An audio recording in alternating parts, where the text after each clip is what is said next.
है, क्या है पूरा मामला?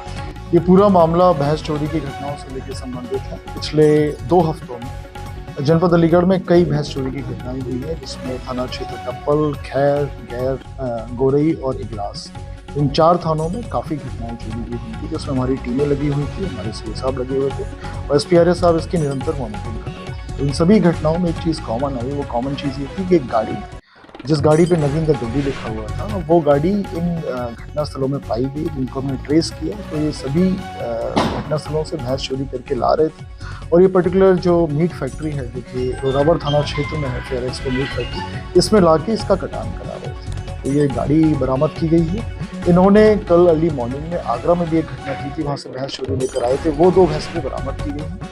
तो इसमें गाड़ी ड्राइवर, साथ ही साथ जो भैंस को चोरी करने वाला चोर मुंडू और आदिल, साथ ही साथ इस मीट फैक्ट्री जो fair export PDC meat factory है, जो कि थाना रोरावर क्षेत्र में, इसके 8 कर्मचारी इंक्लूडिंग ऑपरेशन मैनेजर, उनको पुलिस ने गिरफ्तार किया है। टोटल 10 अरेस्टिंग की गई है। साथ ही साथ इस पर्टिकुलर फैक्ट्री को क्राइम सीन माना है और उसमें 70 के लगभग भैंसें अभी हैं, जिनको हम वेरीफाई कर रहे हैं कि उसमें कितनी चोरी हुई, क्योंकि लार्ज स्केल स्लॉटरिंग हो रही थी। हमारे जनपद में इतनी घटनाएं लगभग आधा दर्जन घटनाएं पिछले 12 दिन में हुई। आसपास के जनपदों में भी हम चेक कर रहे हैं कि उनके यहाँ कितनी घटनाएं हो रही हैं और उन घटनाओं का इस फैक्ट्री से संबंध है कि नहीं, वो सब हम लोग वेरीफाई कर रहे हैं। साथ ही साथ इसमें इनका जो भी फाइनेंशियल, इससे उन्होंने फाइनेंशियल गेन किए हैं, उसको भी हम लोग चेक कर रहे हैं। और अगर किसी और की इसमें मिलीभगत निकल के आ रही है, उसको भी हम अच्छे से वेरीफाई करके उसको क्लियर कट इसमें सभी लोगों के खिलाफ हम लोग चार्जशीट करें। सर ऐसी मीट फैक्ट्रियां जो चोरी की वैसे खरीदारी करती हैं, उनको स्लॉटर हाउस में काट दिया जाता है, ऐसी फैक्ट्री संचालकों के खिलाफ कोई कार्रवाई की जाएगी? बिल्कुल कार्रवाई की जाएगी। जितना लेवल पे भी इसमें मिलीभगत पाई जाएगी, संगठितता पाई जाएगी, उनके खिलाफ बिल्कुल कार्रवाई की जाएगी। जो पशु हैं, हमारे मिल्च एनिमल्स हैं और हमारी पूरी ग्रामीण इकोनॉमी इनके ऊपर निर्भर करती है।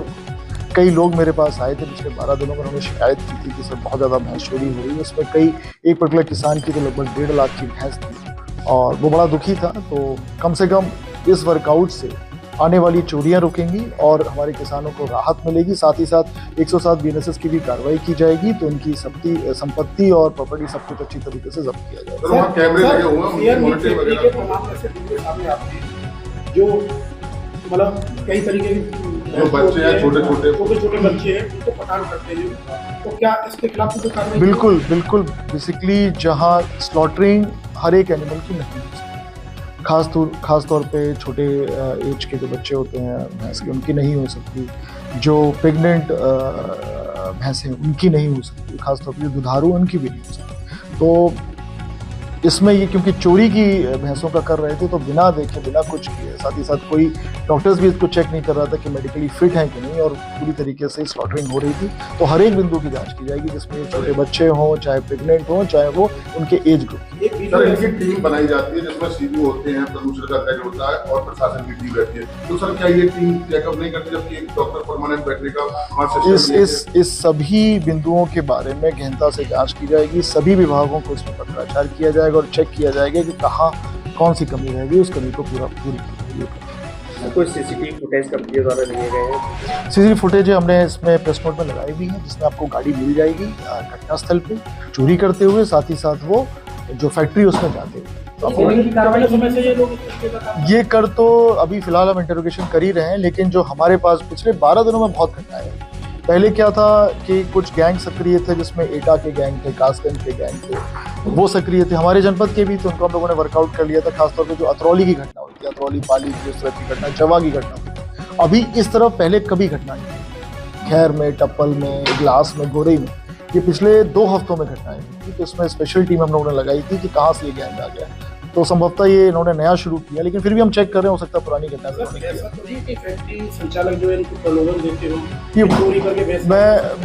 मैं किसी भी संभावना से अभी वो नहीं कर रहा हूँ, किसी का भी रोल इसमें हो सकता है। इसीलिए जो 8 कर्मचारी इसमें इंक्लूडिंग इनके सीनियर ऑपरेशनल मैनेजर हैं, उनको भी पुलिस ने अरेस्ट किया। तो फैक्ट्री सील कर दी गई है क्या? अभी क्राइम ऑफ सीन है, कोर्ट से हम उसमें आदेश कराएंगे। कोर्ट के आदेश के अनुसार फैक्ट्री है, उसको अलीगढ़ पुलिस आइडेंटिफाई करेगी, किस तरह से वहाँ पे अभियान चलाएगी, जैसे वो लाते हैं गाड़ी की चेकिंग करेगी। बिल्कुल, इसमें क्लियर कट डायरेक्शन दी गई थी कि जो भी गाड़ियाँ आ रही हैं चेक कर लिया जाए कि गाड़ी चोरी की तो नहीं है, उनके जो ड्राइवर स्टाफ आ रहा है कहीं उनका कोई क्रिमिनल हिस्ट्री तो नहीं है। साथ ही साथ जो भी भैंसें गाड़ियों से उतर रही हैं वो कैमरे के सामने उतरे हैं, जिससे क्लियर कट पता चले कितनी भैंसें आई थी, प्रॉपर रजिस्टर में उसका डॉक्यूमेंटेशन हो, जिससे कभी भी पुलिस चेक कर सके कि कहीं उसमें कोई चोरी की गाड़ी तो नहीं है, कहीं कोई क्राइम सीन में गाड़ी इस्तेमाल तो नहीं हो रही है। साथ ही साथ डॉक्टर्स की ड्यूटी जो चेक कर सकें कि वो बफेलो जो पशु है जो जिसके लिए कटान जायज़ है वो मेडिकली फिट है कि नहीं, ये सब के लिए होना चाहिए था, वो सब चेक किया जाएगा। और निरंतर इसको हम लोग चेक करते भी रहते हैं, बताते भी रहते हैं, लेकिन अगर कोई इसमें उल्लंघन करता है इन सबकी सभी शर्तों का, SOP का, तो उसके खिलाफ कार्रवाई भी की जाएगी। इनके कोई